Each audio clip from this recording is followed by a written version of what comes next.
Alors, nous continuons de présenter des œuvres qui utilisent plus particulièrement les mathématiques. Donc ici, on a la pyramide, célèbre pyramide du Louvre, de Yao Mingpei.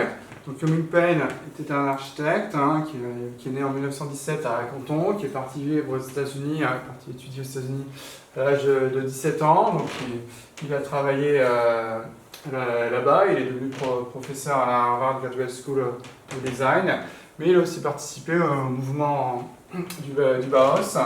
Donc il s'est intéressé au mouvement moderniste, à l'architecture moderne.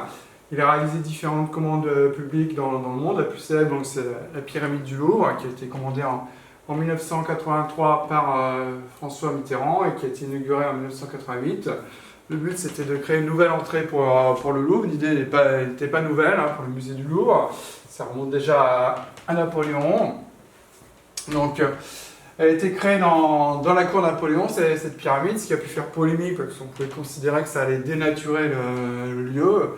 Au contraire, aujourd'hui, elle est fortement appréciée. Donc, c'est une pyramide de verre, d'acier et d'aluminium. Elle pèse 200 tonnes.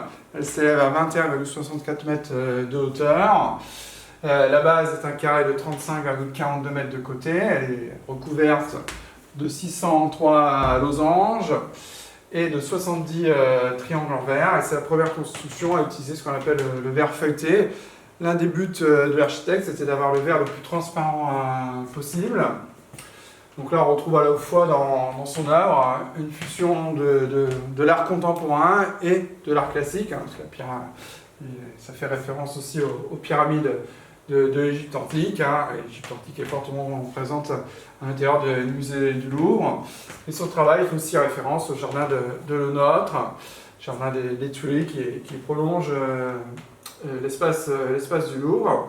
C'est aussi un puits de lumière pour l'entrée du Louvre. Donc il y a 3 autres pyramides plus petites qui se trouvent à proximité. Et il y a une 5e pyramide qui elle est inversée, qui se trouve au niveau du carrousel du Louvre. Donc c'était un grand défi technique de réaliser cette œuvre. Aussi 2 autres réalisations de l'architecte, ici à Boston et ici la tour de la Banque de Chine à Hong Kong.